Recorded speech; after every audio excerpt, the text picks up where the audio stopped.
Hello student, मैं एक बार फिर से आप सभी का स्वागत करता हूं अपने यूट्यूब चैनल डिप्लोमा लेक्चर में।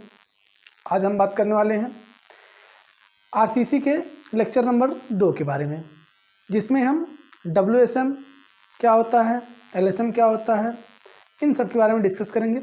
और डब्ल्यूएसएम के लिए कोई भी मेंबर जैसे हमको डिज़ाइन करना होगा, किस प्रकार से हम उसको डिज़ाइन करते हैं, उसके बारे में आज हम देखने वाले हैं। तो शुरू करते हैं आज का लेक्चर। इसके पहले के लेक्चर में हमने आपको बताया कि आरसीसी क्या होता है, आरसीसी जो रेनफोर्सिंग मटेरियल होते हैं वो क्या होते हैं, हमारे जो स्टील्स होते हैं वो कितने प्रकार के होते हैं, कौन कौन से ग्रेड के स्टील होते हैं, इन सब के बारे में हमने पिछली वीडियो में डिस्कस किया। तो आज का जो लेक्चर है उसको हम शुरू करते हैं। तो इसमें जो पहला हमको पढ़ना है, ठीक है, आज का जो पहला लेक्चर पढ़ना है, ठीक है, उसमें क्या पढ़ना हमको कि methods of design, methods of design of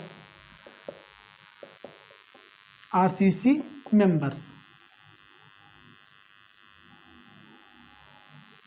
RCC member अगर हमें डिजाइन करना हुआ, ठीक है, आरसीसी मेंबर अगर हमें डिजाइन करना है तो उसके लिए कौन कौन सी विधि हम अपनाते हैं उस मेंबर, पर्टिकुलर मेंबर को डिजाइन करने के लिए, तो उसके बारे में आज हमको पढ़ना है। जनरली इसमें जो होते हैं, ठीक, 2 मेथड्स ही होते हैं। तो ऐसे 3 मेथड्स हैं हमारे पास, नाम के तो 3 मेथड्स हैं, लेकिन जिनको हम यूज करते हैं वो 2 ही मेथड्स हमारे पास होते हैं। ठीक, पहला इसमें जो आता है, पहला क्या है,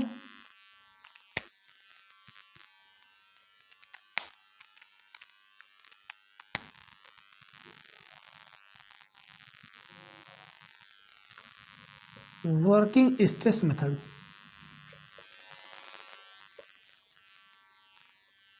जिसको हम इलास्टिक थ्योरी के नाम से भी जानते हैं।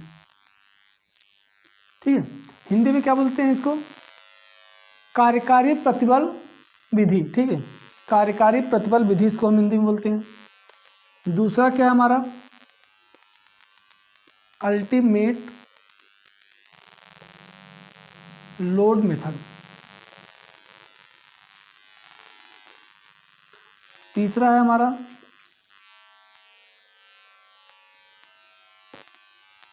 लिमिट स्टेट मेथड, जिसको हम प्लास्टिक थ्योरी के नाम से जानते हैं। ठीक है, इसको शॉर्ट में बोलते हैं WSM, ULM और इसको LSM। ठीक है, साधारणतः जो हमारे होते हैं ये 3 जो मेथड्स होते हैं आरसीसी मेंबर को डिजाइन करने के लिए, वो 3 होते हैं। पहला क्या, ये वर्किंग स्ट्रेस मेथड, दूसरा अल्टीमेट लोड मेथड, तीसरा लिमिट स्टेट मेथड। लेकिन ये जो अल्टीमेट लोड मेथड है इसका यूज हम नहीं करते हैं। ठीक है, इसी को और मॉडिफाई करके ये हमारा जो LSM मेथड है, लिमिट स्टेट मेथड, ठीक है, इसको क्या बोलते हैं, इसको हिंदी में बोल देते हैं हम सीमांत अवस्था विधि। ठीक है, इसको ये हमारा कार्यकारी प्रतिबल विधि, इसको सीमांत अवस्था विधि, इसको चरम भार विधि बोलते हैं। ठीक है, हिंदी में इसको बोलते हैं, नाम हिंदी में भी जो हिंदी वाले हैं जान लीजिए। ठीक है, कार्यकारी प्रतिबल विधि, चरम भार विधि और सीमांत अवस्था विधि। तो ये जो हमारा है अल्टीमेट लोड मेथड, ठीक है, ULM जिसको हम बोल रहे हैं, इसका यूज हम नहीं करते हैं। इसी का एक मॉडिफाइड रूप हमारा क्या, ये LSM, जिनका यूज हम आज करते हैं आरसीसी मेंबर को डिजाइन करने के लिए। ठीक है, तो ये जो हमारा वर्किंग स्ट्रेस मेथड है ये बहुत पुरानी विधि है। ठीक है, पहले के ज़माने में इसको यूज करते थे जब हमारे पास ये LSM नहीं था तब, लेकिन अब हमारे पास LSM है, तो ज़्यादातर मेंबर्स को डिजाइन करने के लिए हम LSM का ही यूज करते हैं, जिसको हम प्लास्टिक थ्योरी के नाम से जानते हैं, लिमिट स्टेट मेथड। ठीक है, तो जो आपके सिलेबस में है आपको पढ़ना है वो कौन कौन से हैं, ये है वर्किंग स्ट्रेस मेथड और लिमिट स्टेट मेथड, ये 2 आपको पढ़ना है। WSM क्या होता है, इसके एजम्पशंस क्या क्या हैं, वैसे ही हमारे कि LSM क्या होता है, इसके एजम्पशंस क्या क्या हैं, इसके आधार पे किस प्रकार से हम RCC मेंबर को डिज़ाइन करते हैं, ठीक है। इन सब के बारे में हम पढ़ेंगे। ये ULM का हमें कहीं नाम भी नहीं पढ़ना, ठीक, बस नाम आप जान लीजिए कि होता है, लेकिन कहीं भी इसका यूज़ आप नहीं पाएंगे। कहीं भी आप आगे हाई लेवल पे जाएंगे तो भी इसका यूज़ कहीं नहीं पाएंगे। आप ज़्यादातर किसका यूज़ पाएंगे, LSM का, ठीक है।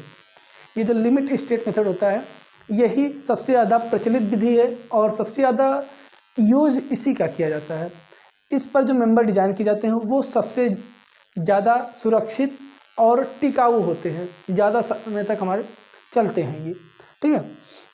तो ये हुए हमारे 3 मेथड्स RCC मेंबर्स को डिज़ाइन करने के लिए। अब हम इनको एक एक करके पढ़ेंगे।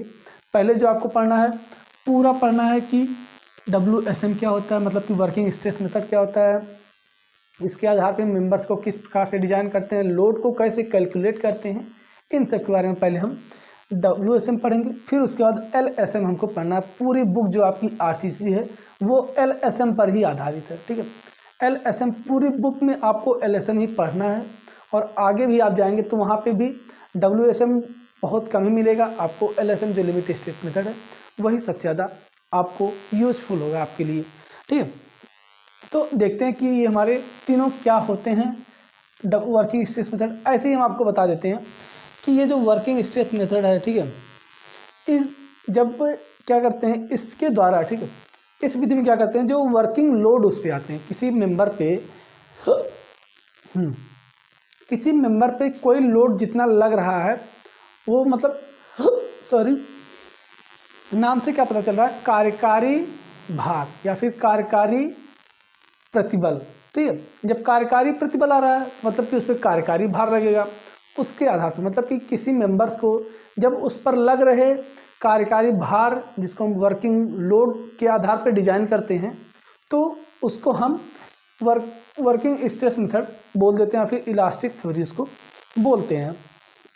तो इस विधि में क्या करते हैं, जो वर्किंग स्ट्रेस मेथड होता है, ठीक है, जो वर्किंग स्ट्रेस मेथड होता है इसमें जो हमारा स्टील, जैसे RCC मेंबर हमको डिजाइन करना है तो उसमें स्टील भी होगा और कंक्रीट भी होगा, ठीक है। क्या होगा, पहला स्टील होगा और दूसरा हमारा कंक्रीट होगा। तो वर्किंग स्ट्रेस मेथड में क्या करते हैं, हम इन दोनों को इलास्टिक मान लेते हैं, इनको भी इलास्टिक मान लेंगे, ठीक है। इन दोनों को, स्टील को भी इलास्टिक मान लेंगे और कंक्रीट को भी इलास्टिक मान लेते हैं। कि आप जानते हैं कि जो हमारा कंक्रीट होता है वो इलास्टिक नहीं होता है, लेकिन फिर भी इस विधि में हम मान लेते हैं कि ये हमारा इलास्टिक होता है, ठीक है। इसीलिए ये विधि बहुत ज़्यादा नहीं चलती है। पहले चलती थी ये विधि, हमारे पास लिमिट स्टेट मेथड नहीं था तब ये विधि चलती थी।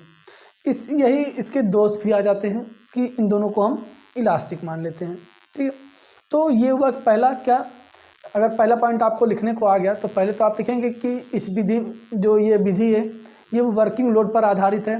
दूसरा, इस विधि में क्या करते हैं, हम स्टील और कंक्रीट को, मतलब कि इस्पात और कंक्रीट को क्या करते हैं, हम इलास्टिक मान लेते हैं, मतलब कि प्रत्यास्थ मान लेते हैं, हिंदी में बोलते हैं, ठीक है। नेक्स्ट जो हमारा पॉइंट है, इस विधि में क्या करते हैं, फैक्टर ऑफ सेफ्टी का यूज़ करते हैं। जब हम इस पर लोड लगाएंगे उसमें क्या करेंगे, फैक्टर ऑफ सेफ्टी से डिवाइड करेंगे, जितना आएगा उसी लोड के लिए हम क्या करते हैं, उस मेंबर को डिजाइन करते हैं। तो इसमें फैक्टर ऑफ सेफ्टी का यूज़ कर लेते हैं। स्टील के लिए फैक्टर ऑफ सेफ्टी कितना होता है, इसके लिए हमारा हो जाता है स्टील के लिए 1.78, ये हो जाता है स्टील के लिए, और ये हमारा कंक्रीट के लिए 3 हो जाता है। अब आपके मन में एक और विचार आ रहा होगा कि स्टील के लिए कम क्यों है और कंक्रीट के लिए अधिक क्यों है। जाहिर सी बात है आपके मन में एक विचार जरूर आया होगा कि स्टील के लिए ही कम क्यों है, ये भी विचार आपके मन में आ रहा। तो हम बता दें कि जो आपका स्टील होता है, ठीक है, स्टील का जो फैक्टर ऑफ सेफ्टी होता है 1.78 होता है, और ये हमारा जो होता है कि एक पर्टिकुलर स्थान पे, ठीक है, इसको बनाया जाता है।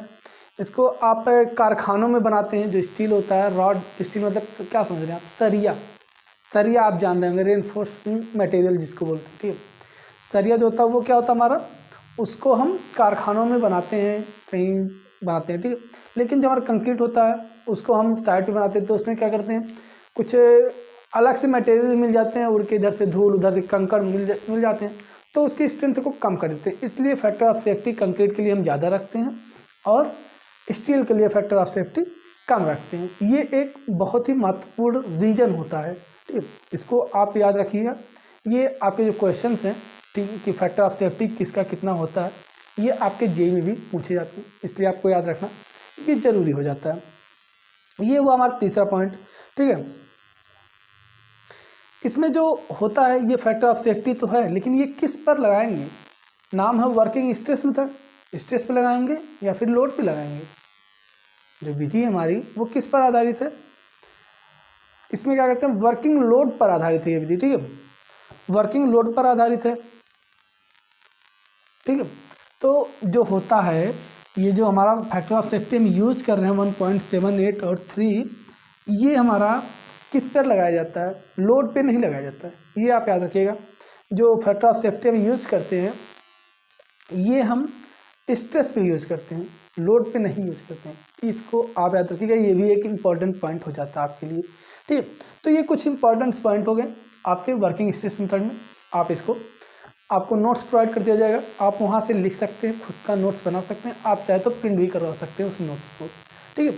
तो अभी आप समझ लीजिए, अगर आप चाहें तो हम जो बोल रहे हैं उसको भी लिख सकते हैं। इससे क्या होगा कि आपको याद होता रहेगा चीज़ें, जब आप साथ साथ में लिखेंगे तो आपको चीज़ें याद होती रहेंगी, ठीक है। तो ये हुआ क्या हमारा वर्किंग स्ट्रेस मेथड, ठीक है। आई होप कि आपको वर्किंग स्ट्रेस मेथड अच्छे से समझ में आया होगा। अब नेक्स्ट क्या है हमारा,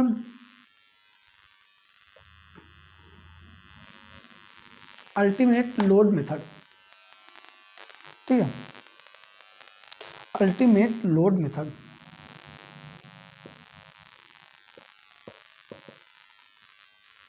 अल्टीमेट लोड मेथड, इसका यूज ही हम नहीं करते हैं तो पढ़ने से मतलब भी नहीं है इसका, ठीक है। बस आप जान लीजिए कि नाम होता है अल्टीमेट चरम भार विधि। इसमें क्या करते हैं, चरम भार हमने आपको बताया था, ठीक है। जब आपको कंक्रीट पढ़ा रहे थे सीटी, तो वहाँ पे हमने आपको बताया था चरम भार क्या होता है, ठीक है।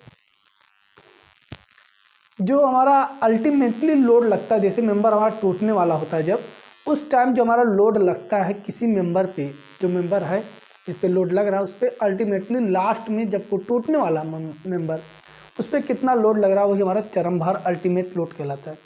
तो वहाँ तक हम थोड़ी ना किसी मेंबर को डिजाइन करेंगे, हम ऐसा मेंबर डिजाइन करेंगे कि लोड मतलब कि वो टूटना रहे, ठीक, उसके पहले ही वो हमारा जैसे 10 किलो न्यूटन पे कोई भी स्ट्रक्चर टूट जाएगा, तो इस पर क्या करेंगे, हम 8 ही किलो न्यूटन का लोड देंगे, ना कि हम 10 किलो न्यूटन का लोड देंगे। तो हमारा क्या किया गया था कि अल्टीमेट लोड में यही चीज़ किया गया था, तो ये हमारे लिए बहुत खतरनाक हो सकता है, इसलिए इसको हम यूज़ नहीं करते हैं। हम इसको अल्टीमेट, जो हमारा लिमिट स्टेट मेथड आता है नेक्स्ट, थर्ड जो है लिमिट स्टेट मेथड, ये हमारा लिमिट स्टेट मेथड के लिए होता है, ठीक है, LSM लिमिट स्टेट मेथड, ठीक है। ये हुआ, तो अल्टीमेट लोड मेथड भी आपको समझ में। अब देखते हैं लिमिट स्टेट मेथड, थोड़ा सा देख लेते हैं।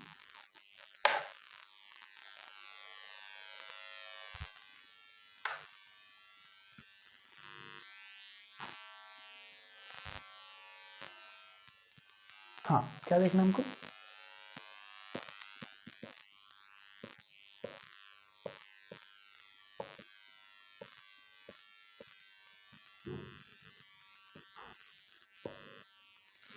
लिमिट स्टेट मेथड, सीमांत अवस्था विधि, इसको हिंदी में बोलते हैं LSM बोल देते हैं।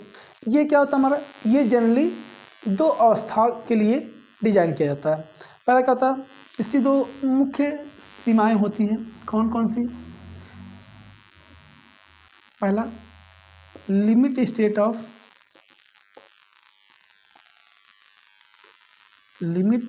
ऑफ कोलैप्स, निपात सीमांत अवस्था बोल देते हैं इसको। दूसरा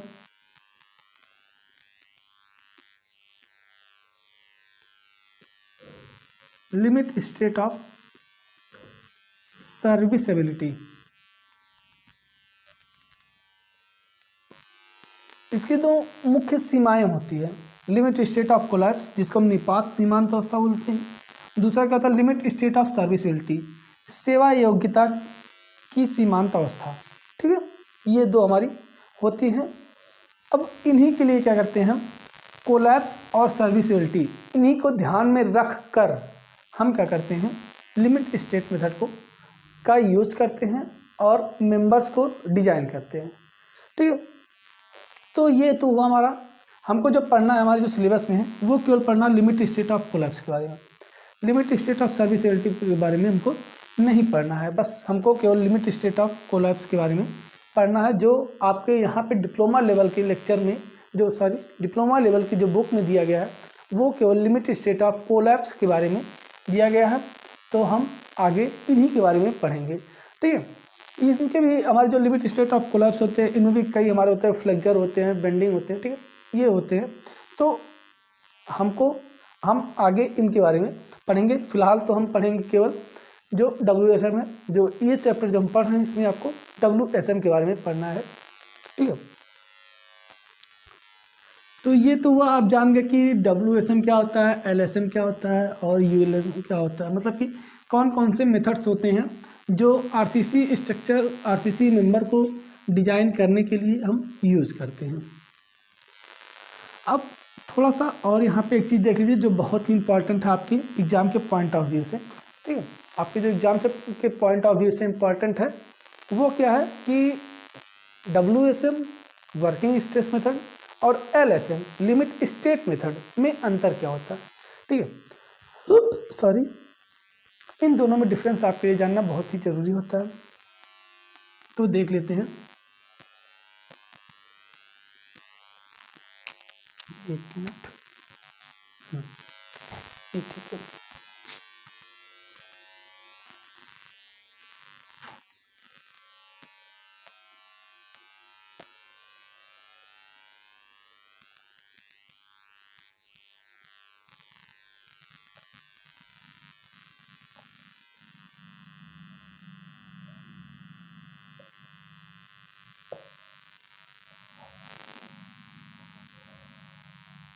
आप ऐसे ही दो पार्ट में कॉपी को डिवाइड कर लीजिए, फिर उसमें एक एक करके लिखिए कि जो पहला होता है, ठीक है, WSM में पहला क्या होता है, इसका व्यवहार की भी देखते हैं, इसका व्यवहार किस तरह से होता है।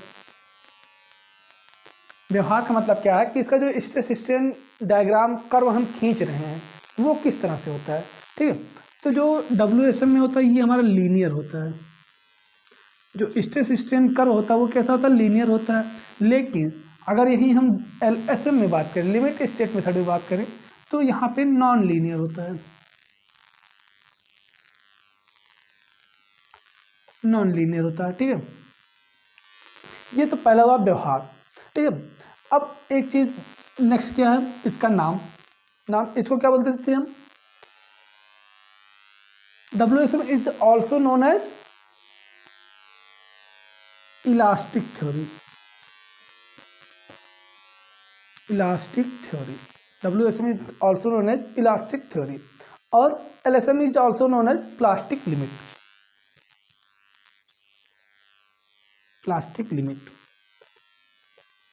ठीक है। अब नेक्स्ट क्या है, कंक्रीट की प्रकृति देख लेते हैं। जब इसका डिजाइन करते हैं, ठीक है, डिजाइन करते समय हमने क्या किया था, LSM में क्या माना था कि कंक्रीट और स्टील तो हमारा जो होता है वो तो इलास्टिक होता ही है, इतना तो कंफर्म होता है।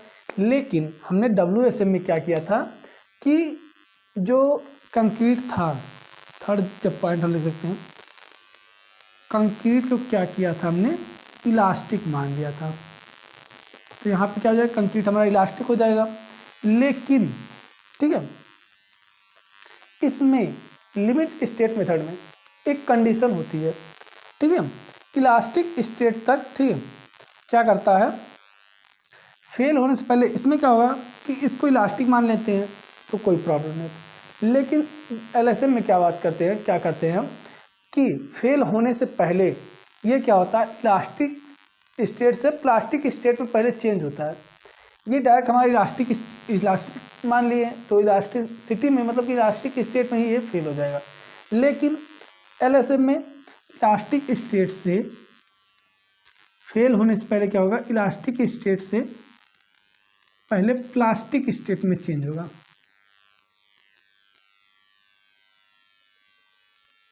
ठीक है, प्लास्टिक स्टेट में चेंज होगा, प्लास्टिक स्टेट पे जाएगा, फिर ये मेंबर फेल होगा, जो हमारा LSM के द्वारा डिजाइन किया गया है।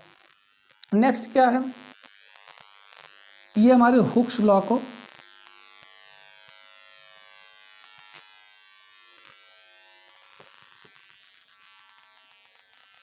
फॉलो करता है हमारा जो WSM होता है, जो WSM हमारा वर्किंग स्ट्रेस मेथड होता है, ये हुक्स लॉ को फॉलो करता है और ये फॉलो नहीं करता है।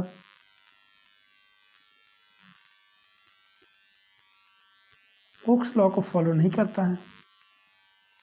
ठीक है, अब ये हुआ, 4 अंतर हो गए। 5वां अंतर क्या हो गया, फैक्टर ऑफ सेफ्टी। इसमें क्या करते हैं, फैक्टर ऑफ सेफ्टी यूज करते हैं, फैक्टर ऑफ सेफ्टी यूज करते हैं।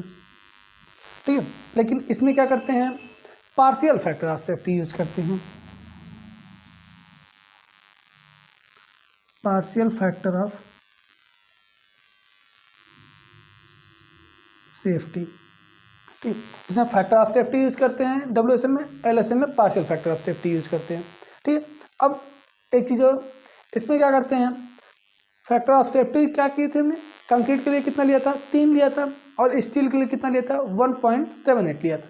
लेकिन ये तो WSM में था, LSM में क्या होगा हमारा, LSM में जो हमारा स्टील के लिए हो जाएगा वो 1.5 पार्शियल फैक्टर। ये हमारा कहाँ लिखिए, ये लिख देते हैं, स्टील के लिए 1.15 और कंक्रीट के लिए कितना ले जाएंगे, 1.5। ये हमारा पार्शियल फैक्टर ऑफ सेफ्टी लेते हैं हम LSM में। ठीक है, ये कुछ अंतर हैं, बाकी जो और भी अंतर हैं वो आप नोट से याद कर लीजिएगा। ठीक है, तो ये हुआ कुछ बेसिक जानकारी WSM LSM के बारे में। अब हम शुरू करते हैं आपका जो मेन टॉपिक है WSM के बारे में। ठीक है,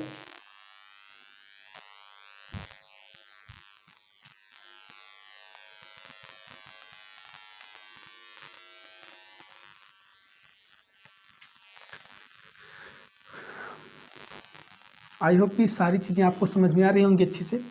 अगर आपको समझ में आ रही हैं सारी चीज़ें तो अपने दोस्तों के बीच में शेयर कीजिए और वीडियो को एक बार लाइक ज़रूर कर दीजिए। ठीक है, अब हमने क्या क्या देख लिया, WSM क्या होता है, LSM क्या होता है, इन दोनों में अंतर क्या होता है। ठीक है, इतना हमने जान लिया। जो नेक्स्ट हमारा टॉपिक है क्या है, WSM के बारे में हम अच्छे से पढ़ेंगे। आज का जो चैप्टर होने वाला है ये क्या होने वाला है, वर्किंग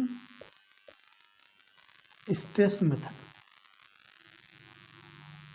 ये हमारा आज का चैप्टर होने वाला, ठीक है, चैप्टर होने वाला।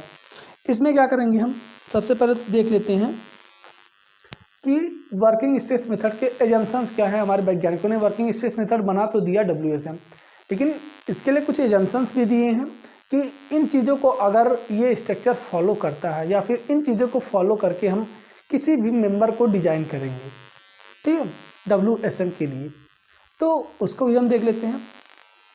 तो वही हमने आपको सारी चीज़ें बता दी कि कैसे क्या होता है। पहला इसमें क्या होता है, जो आपका क्या हमने आपको पढ़ाया था, प्योर बेंडिंग। ठीक है, सोम में हमने आपको पढ़ाया था प्योर बेंडिंग या फिर सिंपल बेंडिंग। वहाँ पे कुछ एजम्पशंस हमने आपको बताया था, लगभग सेम सारे एजम्पशंस वही हैं, थोड़ा बहुत चेंज है, तो उसको हम आपको बता देते हैं। पहला क्या एजम्पशंस वहाँ पे था कि कोई भी क्रॉस सेक्शन है, ठीक है, वो अगर बेंडिंग से पहले, ठीक है, बेंडिंग से पहले प्लेन है तो बेंडिंग के बाद भी वो प्लेन होगा, मतलब कि समतल होगा। ठीक है, बंकन से पहले अगर समतल है तो बंकन के बाद भी वो समतल होगा। ये पहला जंक्शंस। दूसरा जंक्शंस, कार्यकारी सीमा के अंदर हम क्या पढ़ रहे हैं, वर्किंग स्ट्रेस मेथड। तो हम यहाँ पे वर्किंग लिमिट की बात करेंगे, कार्यकारी सीमा की बात करेंगे। ठीक है, कार्यकारी सीमा के अंदर क्या होता है, हमारा जो कंक्रीट होता है और दूसरा क्या स्टील होता है। RCC का यूज़ हम कर रहे हैं तो कंक्रीट होगा और स्टील होगा, इन दोनों को क्या करते हैं हम इलास्टिक मान लेते हैं। ये दूसरा एजम्पशन हो गया। तीसरा एजम्पशन क्या दिया हमारे वैज्ञानिकों ने कि इन दोनों का जब हम स्ट्रेस स्ट्रेन कर्व खींचते हैं, ठीक, सारी चीज़ें हम आपको बता चुके हैं, बस एक बार रिवाइज करा रहे हैं, ठीक है। क्या एजम्पशंस में अगर आपको आ गया कि एजम्पशंस क्या क्या हैं तो आप क्या लिखेंगे?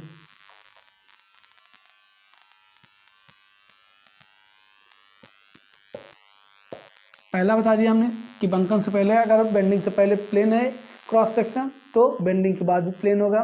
दूसरा हमने आपको बताया कि वर्किंग लिमिट के अंदर स्टील और कंक्रीट हमारा दोनों क्या होगा इलास्टिक होगा।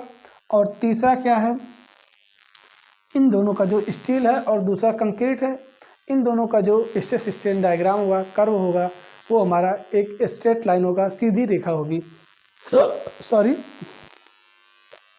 और जो सारे हमारे क्या होंगे टेंसाइल लोड होंगे वो कौन वहन करेगा, मतलब कि कौन सहन करेगा, वो हमारा जो रेनफोर्स स्टील होता है, ठीक है। रेनफोर्स स्टील मतलब स्टील जो टेंसाइल लोड होंगे वो हमारे स्टील वहन करेंगे, मतलब सहन करेंगे, बियर करेंगे। और जो संपीड़न बल होगा मतलब कंप्रेसिव फोर्स होगा वो हमारे कंक्रीट वहन करते हैं, मतलब कि बियर करते हैं, ठीक है। और जो चौथा हो गया, पांचवा कंक्रीट और स्टील का जो बॉन्ड होता है, ठीक है। कंक्रीट और स्टील का कोई जब दोनों एक साथ मिला के यूज़ करेंगे तो उन दोनों बॉन्ड जाहिर सी बात बनेगी, विदाउट बॉन्ड के वो काम नहीं करेगी। तो उन दोनों का जो बॉन्ड होता है वो इलास्टिक लिमिट के अंदर अगर बात करें, ठीक है, इलास्टिक लिमिट के अंदर एक परफेक्ट होता है वो बॉन्ड जो होता है वो परफेक्ट मतलब कि परिपूर्ण होता है वो बॉन्ड। ये हो गया हमारा पांचवा नंबर। छठवां नंबर क्या आता है, छठवां क्या आता है हमारा कि जाहिर सी बात है हमारा क्या एक यूज कर रहे हैं, पहला कंक्रीट यूज कर रहे हैं, दूसरा स्टील यूज कर रहे हैं, ठीक है। तो इन दोनों का जो यंग मॉडुलस होगा, इसका यंग मॉडुलस मान लेते हैं EC है, इसका यंग मॉडुलस ES है। इन दोनों का जो अनुपात होता है रेशियो ES/EC, ये एक कांस्टेंट होता है जिसको हम स्मॉल n से डिनोट करते हैं और इस कांस्टेंट को मॉडुलर रेशियो बोल देते हैं। मॉडुलर रेशियो मापांक अनुपात बोल देते हैं, ठीक है। ये हमारा छठवां एजम्पशंस हो गए। तो ये कुछ एजम्पशंस रहे आपके, ठीक, वर्किंग स्ट्रेस मेथड के। आई होप कि आप सभी को इतने एजम्पशंस जो हमने आपको बताया वो समझ में आया होगा। अब हम चलते हैं नेक्स्ट टॉपिक की तरफ। नेक्स्ट टॉपिक क्या हमने यही बताया जो आपको मॉडुलर रेशियो, इसको देख लेते हैं अच्छे से कि कैसे क्या होता है और किसके लिए कितना होता है मॉडुलर रेशियो।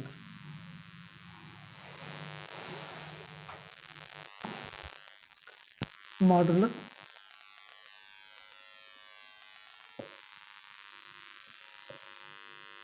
मापांक अनुपात इसको हिंदी में बोल देते हैं, ठीक। कंक्रीट और इस्पात, या फिर बोल सकते हैं इस्पात तथा कंक्रीट, दोनों बोल सकते हैं लेकिन नहीं, दोनों नहीं बोलेंगे। क्यों नहीं बोलेंगे? अगर हम कंक्रीट और इस्पात,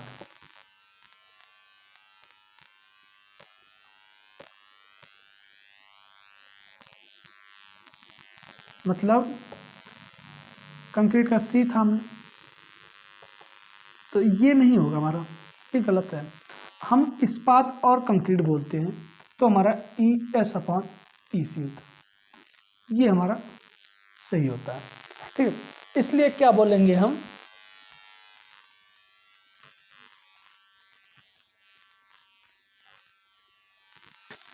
इस्पात और कंक्रीट के प्रत्यास्था मापांकों के अनुपात को, क्या इस्पात और कंक्रीट के प्रत्यास्था मापांक मतलब कि मॉडुलस ऑफ इलास्टिसिटी या फिर यंग मॉडुलस के अनुपात को क्या बोल देते हैं हम, मॉडुलर रेशियो या फिर मापांक अनुपात बोल देते हैं। इनको स्मॉल m से डिनोट करते हैं, स्मॉल m से प्रदर्शित करते हैं मॉडुलर रेशियो को। मॉडुलर रेशियो बराबर क्या हो जाएगा हमारा, मॉडुलर रेशियो क्या हो जाएगा, Young modulus modulus of steel upon में Young modulus of concrete. Steel का हमने मान लिया ES और कंक्रीट का मान लिया EC। ठीक है, ये हमने मान लिया मॉडुलर रेशियो M बराबर। ठीक है, ये इतना हमने मान लिया। अब हम देखते हैं आगे। ठीक है, इसको यहाँ पे देख लेते हैं कि जो हमने आपको क्या बताया था कंक्रीट के लिए, जब हम पढ़ा रहे थे पहले लेक्चर में, आप देखेंगे डिस्क्रिप्शन में उसका लिंक दिया गया, आप वहाँ से देख सकते हैं। ठीक है, या फिर आई बटन में आपको दिख रहा होगा, वहाँ पे भी आप देख सकते हैं। ठीक है, तो जो हमने आपको जब वहाँ पे हम आपको स्टील के बारे में पढ़ा रहे थे, टाइप ऑफ स्टील पढ़ा रहे थे और ग्रेडेशन ऑफ स्टील पढ़ा रहे थे, तो वहाँ पे हमने आपको बताया था कि जो जनरली हम मॉडुलस ऑफ इलास्टिसिटी या फिर यंग मॉडुलस यूज करते हैं कंक्रीट के लिए, वो कितना होता है। ES बराबर हमने कितना लिया था 2 × 10⁵ न्यूटन पर mm²। और स्टील के लिए हम कितना लेते हैं 5000√Fck न्यूटन पर mm²।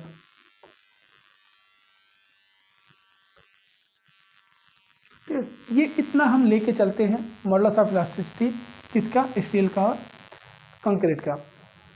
तो जब ये वैल्यू हम यहाँ पे पुट करेंगे, ये दोनों वैल्यू जहाँ पे पुट करते हैं, इसी को हम कर देते हैं अपॉन में, एक मिनट,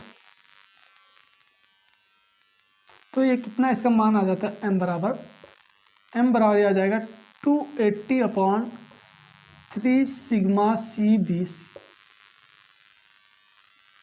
ये हमारा मॉडुलस रेशियो का मान होता है, इसको आप याद रखिएगा। ठीक है, मॉडुलस ऑफ रेशियो का ये हमारा मान होता है।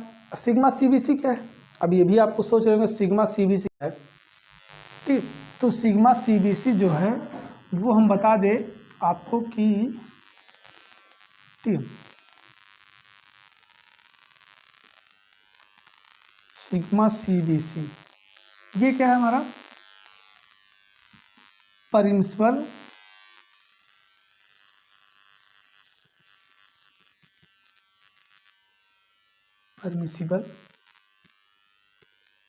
कंप्रेसिव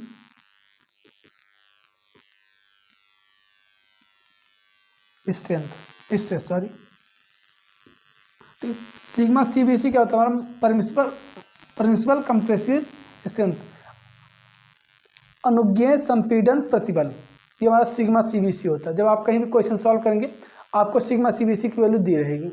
ठीक है, सिग्मा CBC की वैल्यू दी रहेगी, तो आप यहाँ से क्या करते हैं आराम से मॉडुलर रेशियो का मान निकाल सकते हैं।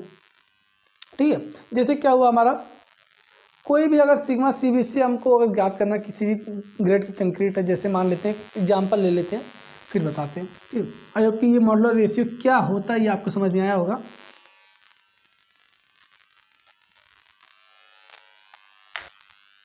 जैसे क्या करते हैं, मान लेते हैं M15 ग्रेड की कोई कंक्रीट है। M क्या है 15 क्या है, ये आप कमेंट बॉक्स में तुरंत कमेंट करके बताइएगा। ठीक है, क्योंकि हमने आपको कंक्रीट टेक्नोलॉजी में बताया था कि M क्या है 15 क्या है। ठीक है, तो M15 ग्रेड की हमारी कंक्रीट है, इसका हमें क्या सिग्मा CBC ज्ञात करना है। कंक्रीट का हमारा फैक्टर ऑफ सेफ्टी कितना होता है FOS, ये 3 होता है। 15/3 कितना हो जाता है 5 की वैल्यू इसमें पुट करेंगे 280/3 × 5। इसको जब हम डिवाइड करेंगे तो ये आ जाएगा हमारा 18.7 लगभग, सॉरी हाँ लगभग में हम 18 ले लेते हैं। ठीक है, और M के मान के लिए, ठीक है, M के मान कंक्रीट के ग्रेड के अनुसार जो होता है, जो कंक्रीट की सारी ग्रेड्स होते हैं हमारी कौन कौन सी, M5, M7.5, M10, M15, M20, M25, M फिर करके तो 30, ऐसे 70 तक हमारा कंक्रीट की ग्रेड्स होते हैं। तो इन कंक्रीट के ग्रेड्स के लिए जो हमारा M मॉडुलर रेशियो का मान होता है, ये कैपिटल M होता है, ये स्मॉल m होता है, आप इसको याद रखिए। तो इस एम के लिए, इस एम का जो मान होता है इन सभी ग्रेड सी कंक्रीट के लिए, वो 7 से 31 के बीच में वेरी करता है। ठीक है, 7 से 31 के बीच में वो वेरी करता रहता है। तो ये हुआ मॉडुलर रेशियो के बारे में जानकारी। ठीक है,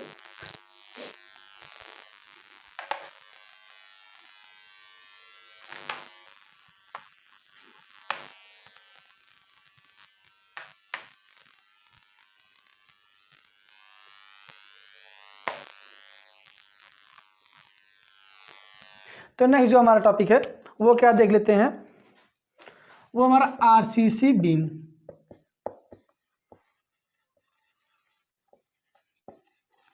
RCC beam subjected to flexure. ठीक है, तो हमारे आरसीसी बीम जो होते हैं वो मेनली कई प्रकार के होते हैं, लेकिन जो हमारे सिलेबस में दिया गया वो क्या क्या दिया गया जो हमको पढ़ना है, वो पहला आरसीसी बीम हमारा सिंगली रेनफोर्स्ड बीम,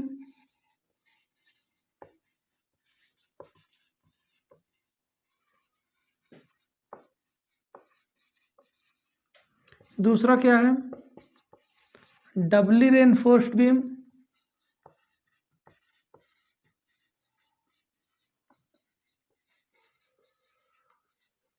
और तीसरा क्या है हमको जो पढ़ना है वो है टी बीम। ये 3 प्रकार के बीम हमको क्या करना है, पढ़ना है आरसीसी बीम के अंदर में। ठीक, सिंगली रेनफोर्स्ड, डबली रेनफोर्स्ड और टी बीम, ये 3 बीम जो है। तो देख लेते हैं पहले हमारा सिंगली रेनफोर्स्ड बीम क्या होता है, डबली रेनफोर्स्ड बीम और टी बीम क्या होता है। टी बीम तो नाम से ही आपको पता चल रहा है, टी बीम मतलब कि कुछ इस तरह से बना रहेगा। ठीक है, अब इसमें रेनफोर्समेंट कैसे दी जाएगी उसकी भी बात कर रहे हैं। ठीक है, तो पहले देख लेते हैं, एक तरफ से देखते हैं कि सिंगली, डबली और फिर टी देखते हैं क्या है।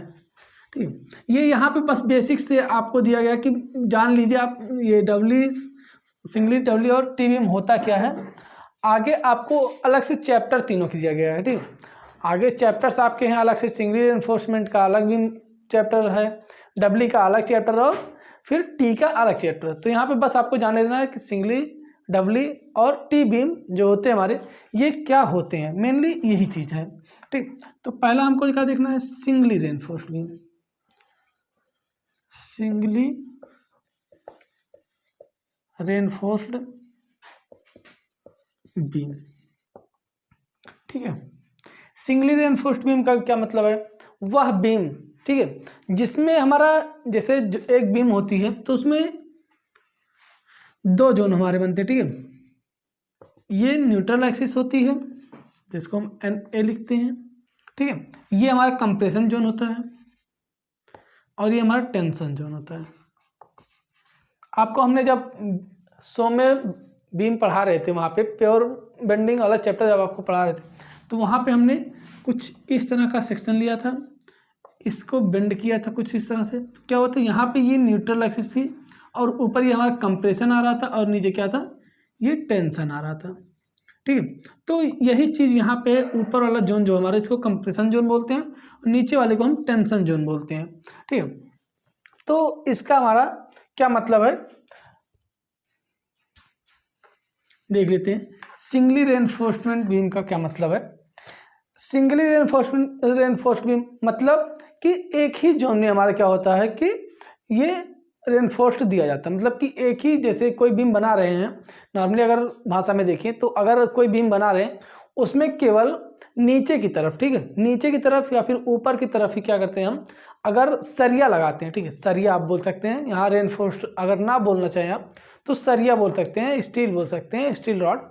तो अगर एक ही जोन में, जैसे क्या कर रहे हैं हम यहाँ पे क्या कर रहे हैं, ठीक है, टेंशन जोन में क्या कर रहे हैं हम, रेनफोर्समेंट बार डाल दे रहे हैं, तो ये हमारा क्या होगा, सिंगली रेनफोर्स्ड बीम। ठीक है, थोड़ा सा हम इसके बारे में जान लेते हैं। अगर यही सेक्शन हमें, अगर हम कोई भी क्वेश्चन सॉल्व करेंगे आगे, तो ऐसे ही सेक्शन सेम टू सेम आपको बनाना पड़ेगा। तो इस सेक्शन के बारे में जान लेते हैं कि क्या होता है। ये क्या होता है हमारा, ये कैपिटल डी होता है, मतलब टोटल डेप्थ ऑफ सेक्शन। ये स्मॉल बी होता है, विड्थ ऑफ सेक्शन। और ये स्मॉल डी होता है कहाँ से कहाँ तक, यहाँ से और इसके सेंटर तक, ठीक है। ये स्मॉल डी होता है, इसको क्या बोलते हैं, इफेक्टिव डेप्थ बोल देते हैं। ये हमारा क्लियर कवर होता है यहाँ से यहाँ तक, ये हमारा क्या होता है, इसको क्या बोल देते हैं हम, क्लियर कवर बोल देते हैं, ठीक है। यहाँ से ये बॉटम से जो हमारा रॉड लगा रहे हैं हम, जो रेनफोर्स्ड स्टील लगा रहे हैं उसके बॉटम से, ठीक है। जैसे क्या हुआ, ये हम लगा रहे हैं और ये यहाँ तक इसकी टोटल डेप्थ है, तो यहाँ से, ठीक है, इसके बॉटम से और इस सेक्शन के बॉटम तक की डिस्टेंस को हम क्लियर कवर बोल देते हैं, ठीक है। इसको क्या बोल देंगे हम,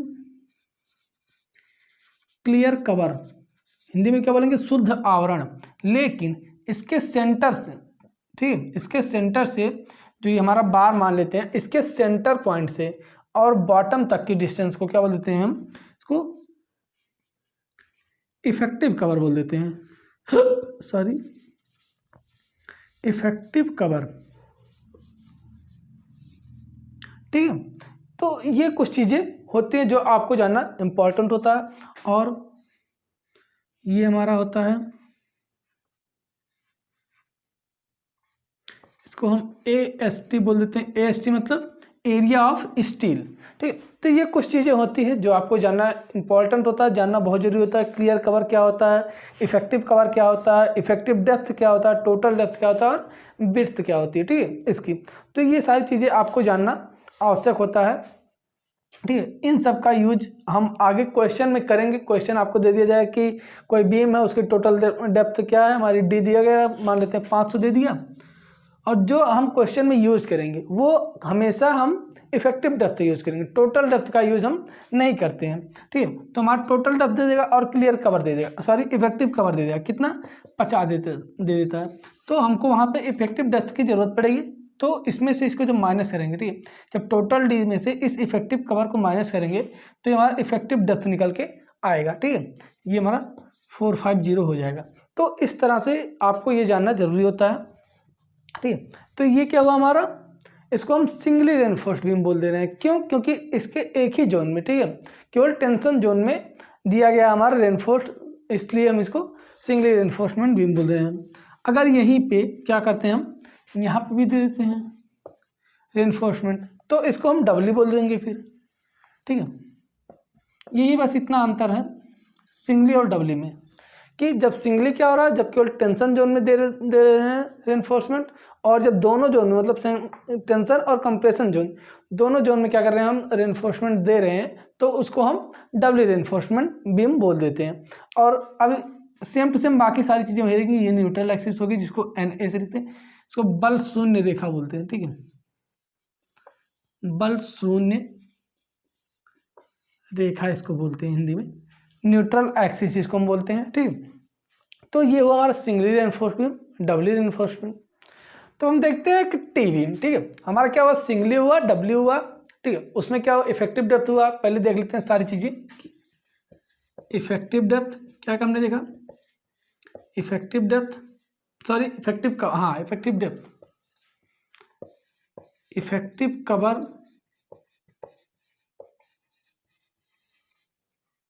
क्लियर कवर और टोटल डेप्थ,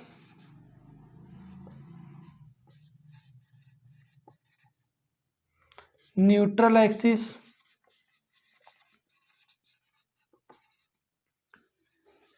तो ये क्या क्या कुछ चीजें हमने यहां से देखा।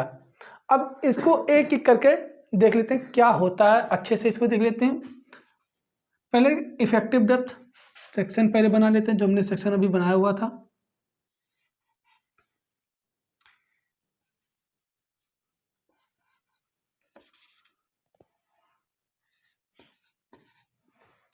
ये रेनफोर्समेंट हो गया, ये कैपिटल डी, फिर ये स्मॉल डी,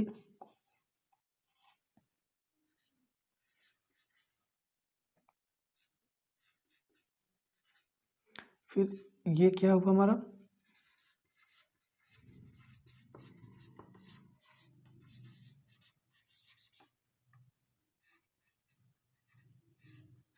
ये हुआ क्लियर कवर,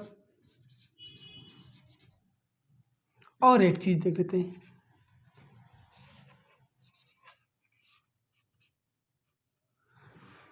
ठीक है, और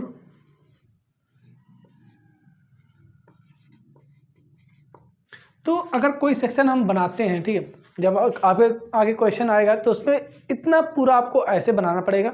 ठीक है, तो इसको अब हम देखते हैं कि क्या क्या कैसे होता हमारा।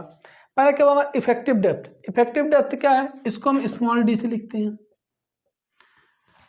ये क्या है कि जो सेक्शन है, सेक्शन के टॉप से, ठीक है, सेक्शन के टॉप से रेनफोर्समेंट के सेंटर तक की डिस्टेंस। ठीक है, अगर ये मान लेते हैं 12 mm डाया का है तो इसके आधे 6 से, ठीक है, यहाँ से, और ये टॉप पर मान लेते हैं सेक्शन का, तो ये डिस्टेंस क्या होती है, हमारी इफेक्टिव डेप्थ होती है। ठीक है, इसी को क्या बोलते हैं हम, इफेक्टिव डेप्थ बोल देते हैं। और नेक्स्ट क्या है, इफेक्टिव कवर। अब जैसे इफेक्टिव डेप्थ क्या हुआ, इस रेनफोर्समेंट के सेंटर से टॉप तक की डिस्टेंस इफेक्टिव डेप्थ बोल रहे हैं। और उसी सेंटर से, ठीक है, उसी स्टील के सेंटर से बॉटम तक की डिस्टेंस को क्या बोल देते हैं हम, इफेक्टिव कवर, जिसको हम प्रभावी कवर हिंदी में बोल देते हैं। ठीक है, प्रभावी आवरण और प्रभावी गहराई, और फिर ये शुद्ध आवरण, टोटल डेप्थ मतलब कि संपूर्ण गहराई, न्यूट्रल एक्सिस मतलब बल शून्य अक्ष। ठीक है, हिंदी में आप इसको जान लीजिए। तो इफेक्टिव कवर क्या हुआ हमारा, इसके जो ये स्टील है, स्टील के सेंटर से और बॉटम तक की डिस्टेंस को क्या बोल देते हैं हम, इफेक्टिव कवर बोल देते हैं। और वही देखते हैं, अगर क्लियर कवर देख लेते हैं तो क्लियर कवर क्या होता है हमारा, कि जो बार हम यूज कर रहे हैं, जो स्टील हम यूज कर रहे हैं, उसके बॉटम से, ठीक है, उसके बॉटम से, ये हमारी क्या है, ये मान लेते हैं स्टील है, ये हमारी स्टील लगी हुई है रॉड, और ये क्या है, बॉटम है किसका, सेक्शन का। तो इसके बॉटम से और इसके बॉटम तक की डिस्टेंस को क्या बोलते हैं हम, क्लियर कवर बोल देते हैं। ठीक है, क्लियर कवर बोल देते हैं। ये हुआ क्लियर कवर, शुद्ध आवरण जिसको बोलते हैं। जब अगर आप कहीं घर बनता होगा, घर बनते हुए देखे होंगे, तो वहाँ पे ये सभी चीज़ें आपको देखने को मिलेंगी। नाम आपको ये नहीं मिलेगा, नाम वही जो गांव में बोलते हैं लोग, वही सारी नाम मिलेंगी, लेकिन अगर आप देखेंगे तो चीज़ें सारी वही रहेंगी। आपको वहाँ पे अच्छे से देख के समझ में आ जाएगा कि क्लियर कवर क्या दे रहे, कितना दे रहे हैं। अगर आप कोई मिस्त्री रहेगा आपके यहाँ जो काम कर रहा है, तो आप उससे पूछेंगे तो वो अपनी भाषा में बताएंगे।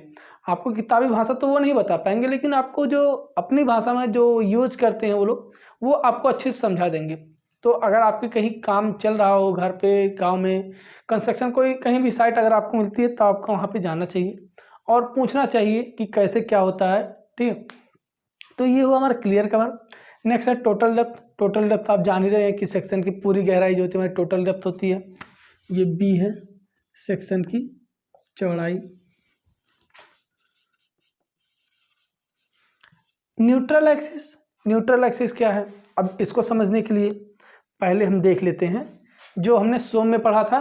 क्या, कोई सेक्शन हमने लिया था, ये हमारा बीम हो गया। ठीक है, बीम को क्या कहता, हमने जब इस पर लोड लगाया था ऊपर से, तो ये बीम क्या हुआ था, बेंड हो गया था। ठीक है, जब ये बीम बेंड होगी, जैसे क्या हुआ, ये मान लेते कोई बीम है, ठीक है, ये हमारी कोई बीम है, जब इसको लोड लगाएंगे ऊपर से, ठीक है, तो इस पर लोड लगाएंगे तो ये क्या होगी, बेंड होगी कुछ। ये तो नहीं बेंड होगी क्योंकि ये हार्ड है।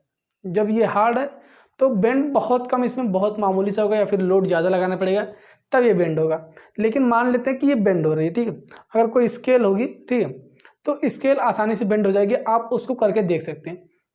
तो जब इसको बेंड करेंगे, ऐसे कुछ इस तरह से बेंड करेंगे, तो ये ऊपर क्या होगा, ये दबेगा। दबने का मतलब क्या है, कंप्रेशन, इसलिए ऊपर वाले को क्या बोल देते हैं हम, कंप्रेशन जोन बोल देते हैं। और नीचे क्या होगा, नीचे फैलेगा। ठीक है, ये चीज़ें सिकुड़ेंगी, ऊपर वाली चीज़ें क्या होगी, सिकुड़ेंगी, लेकिन नीचे वाली चीज़ें क्या होगी, ये फैलने की कोशिश करेगी। ठीक है, ये चीज़ें फैलने की कोशिश करेंगी, तो इसको क्या बोल देते हैं हम, टेंशन जोन बोल देते हैं। टेंशन जोन मतलब कि खिंचाव, ये हमारा टेंशन जोन हो जाएगा नीचे वाला। और बीच में एक ऐसी लेयर होगी जहाँ पे क्या होगा, हमारा ना उसमें टेंशन आएगा ना कंप्रेशन आएगा, मतलब कि उसकी लंबाई में कहीं भी चेंजिंग नहीं आएगी। ठीक है, एक ऐसा पॉइंट होगा, एक ऐसी लाइन बनेगी उस बीम में जहाँ पे कोई भी चेंज नहीं आएगा, उसी को क्या बोलते हैं हम, न्यूट्रल एक्सिस बोल देते हैं। ठीक है, जहाँ पे हमारा ना टेंशन आता है ना कंप्रेशन आता है, मतलब कि स्ट्रेस और स्ट्रेन दोनों जीरो हमारा होता है, उसी को क्या हम बोलते हैं, न्यूट्रल एक्सिस बोल देते हैं। ठीक है, विड्थ आप जान ही रहे हैं कि इसकी चौड़ाई क्या होती है। आई होप कि इतना सारी चीज़ें आपको समझ में आई होंगी। अब हम चलते हैं, देख लेते हैं अपना टी सेक्शन। ठीक है, टी बीम जो होता है,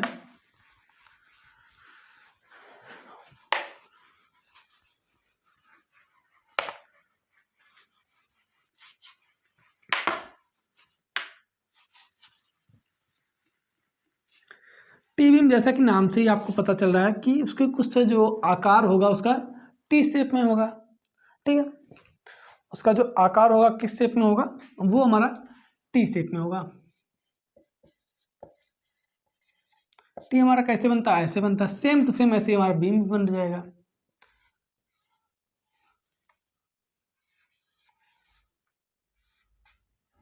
ये क्या हमारा टी बन गया, यही हमारा टी बीम इसी को बोल देते हैं। इसमें क्या होता है, रेनफोर्समेंट यहाँ देते हैं, यहाँ भी रेनफोर्समेंट देते हैं। ठीक है, ऐसे ही रेनफोर्समेंट इसमें दे देते हैं, सरिया जिसको हम बोलते हैं। ठीक है, तो ये हमारा टी बीम कहलाता है, ये भी आरसीसी मेंबर ही होता है हमारा।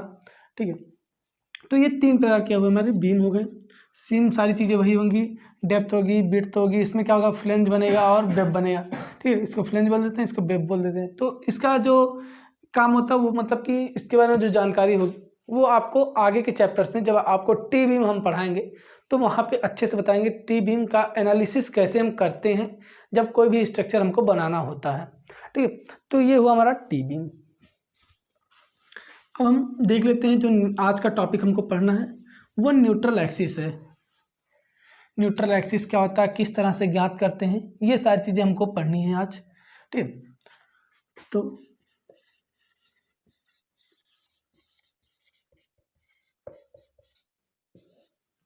न्यूट्रल एक्सिस,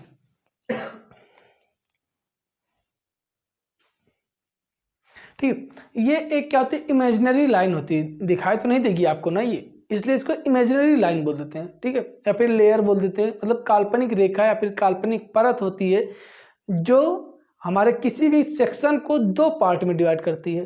दो पार्ट में मतलब कि कंप्रेशन जोन और टेंशन जोन में डिवाइड करती है। ठीक है, या फिर इसको ये बोल सकते हैं कि किसी भी सेक्शन को बेंड करने पर, किसी भी सेक्शन पर फोर्स लगाने पर जब वो बेंड होती है तो वह परत जिस पर हमारा स्ट्रेस और स्ट्रेन दोनों शून्य होता है उसको हम न्यूट्रल एक्सिस बोल देते हैं। ठीक है, ये हुआ न्यूट्रल एक्सिस की डेफिनेशन। अब जो होता है कि न्यूट्रल एक्सिस कितने प्रकार की होती है या फिर कितने इसकी डेप्थ जो होती है। हाँ, एक चीज़ हम आपको बताना भूल गए कि एक्स क्या था। ठीक है, जैसे हमने क्या ये सेक्शन बनाया था, ये न्यूट्रल एक्सिस, इसको हमने एक्स लिखा था। ठीक है, एक्स क्या था हमारा, यही हमारा डेप्थ ऑफ न्यूट्रल एक्सिस होता है। ठीक है, ये हमारा क्या होता है, डेप्थ ऑफ न्यूट्रल एक्सिस, इसी को हम बोल देते हैं। तो जो नेक्स्ट हमारा टॉपिक है कि डेप्थ ऑफ न्यूट्रल एक्सिस होता क्या है, किस तरह से इसको ज्ञात करते हैं। तो होता क्या है depth of neutral axis, depth of neutral axis, बल शून्य अक्ष की गहराई, इसको हिंदी में बोलते हैं, अगर आप हिंदी में जानना चाहें तो बल शून्य अक्ष की गहराई हिंदी होती है इसकी। ठीक है, तो बल शून्य अक्ष की गहराई क्या होती है। ठीक है, तो देखते हैं कोई भी अगर सेक्शन है, सेक्शन के टॉप से, क्या सेक्शन के टॉप से बल शून्य अक्ष तक की गहराई को बल शून्य अक्ष की गहराई बोल देते हैं, मतलब डेप्थ ऑफ न्यूट्रल एक्सिस बोल देते हैं। ठीक है, यहाँ से इसके टॉप से, सेक्शन के टॉप से बल शून्य अक्ष तक की दूरी को डेप्थ ऑफ न्यूट्रल एक्सिस बोल देते हैं। अब इसको कितने तरह से ज्ञात करते हैं हम उसको देख लेते हैं। ठीक है, जो इसको ज्ञात करना है, बल शून्य अक्ष ज्ञात करने के लिए दो हमारे पास विधियां हैं। पहला क्या, critical neutral axis, critical neutral axis, जिसको हम क्रांतिक बल शून्य अक्ष बोल देते हैं। दूसरा एक्चुअल न्यूट्रल एक्सिस। ठीक, पहला क्या हुआ क्रिटिकल न्यूट्रल एक्सिस, दूसरा एक्चुअल न्यूट्रल एक्सिस। मतलब कि क्रांतिक बल शून्य अक्ष सॉरी और वास्तविक बल शून्य अक्ष, ये दो हमारे होते हैं न्यूट्रल एक्सिस। सॉरी, तो अब देखते हैं कि क्रिटिकल न्यूट्रल एक्सिस क्या होता है और एक्चुअल न्यूट्रल एक्सिस क्या होता है। ठीक है, और इसको कैसे ज्ञात करते हैं ये आपको हम नेक्स्ट वीडियो में बताएंगे। यहाँ पे बस देख लेते हैं कि न्यूट्रल एक्सिस क्या होता है, मतलब क्रिटिकल न्यूट्रल एक्सिस क्या होता है और एक्चुअल न्यूट्रल एक्सिस क्या होता है, कैसे ज्ञात करते हैं क्रिटिकल न्यूट्रल एक्सिस की डेप्थ और एक्चुअल न्यूट्रल एक्सिस की डेप्थ। पहला क्रिटिकल न्यूट्रल एक्सिस, क्रांतिक बल शून्य अक्ष रेखा। ठीक है, इसमें क्या होता है कि जो परमिसिबल स्ट्रेस हमारे होते हैं, ठीक है, परमिसिबल स्ट्रेस या फिर अनुज्ञेय प्रतिबल जिसको हिंदी में बोलते हैं।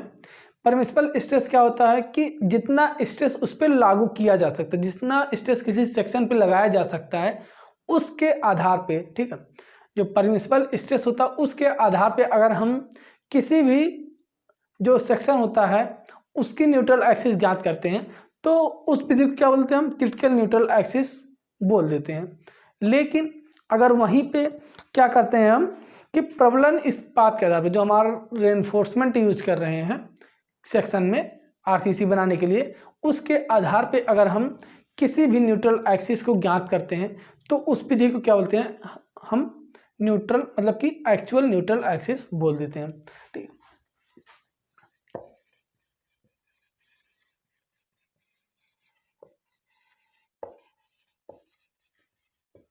ठीक है, इसमें क्या कर रहे हैं परमिसिबल स्ट्रेस के आधार पे ज्ञात कर रहे हैं, परमिसिबल स्ट्रेस के आधार पे। और इसमें क्या कर रहे हैं हम जो रेनफोर्समेंट यूज कर रहे हैं, रेनफोर्समेंट के आधार पे ज्ञात कर रहे हैं तो इसको हम एक्चुअल न्यूट्रल एक्सिस और इसको परमिसिबल न्यूट्रल एक्सिस बोल देते हैं, मतलब कि क्रिटिकल न्यूट्रल एक्सिस बोल देते हैं। ठीक है, तो ये हुआ हमारा न्यूट्रल एक्सिस। आज का जो टॉपिक हुआ आई होप कि आप सभी को सारे चीज़ें समझ में आई होंगी। ठीक है, कि WSM क्या होता है, LSM क्या होता है, इन दोनों में अंतर क्या है, और फिर न्यूट्रल एक्सिस क्या होता है, बीम क्या होते हैं, टाइप्स ऑफ बीम क्या होते हैं, ये चीज़ें हमने आपको बताया। आज जंक्शंस जो होता है मॉडुलर रेशियो, ठीक, modular ratio 280/3 sigma CBC 3 sigma CBC क्या होता है यहाँ पे वही परमिसिबल हमारा स्ट्रेस होता है सिग्मा CBC, इसको हम अनुज्ञेय प्रतिबल बोलते हैं। ठीक है, तो आज के लेक्चर में हमने इतना पढ़ा। आई होप कि आप सभी को सारी चीज़ें अच्छे से समझ में आई होंगी। अगर आपको वीडियो अच्छी लगी हो तो वीडियो को लाइक कीजिए, चैनल पर नए हैं तो चैनल को सब्सक्राइब कीजिए। मिलते हैं आपसे नेक्स्ट वीडियो में, कैसे इनको कैसे फाइंड आउट करते हैं, ठीक, इनके लिए कौन कौन से फार्मूले होते हैं उसके साथ। आज के लिए बस इतना ही रखते हैं, मिलते हैं आपसे नेक्स्ट वीडियो में, तब तक के लिए धन्यवाद, थैंक यू।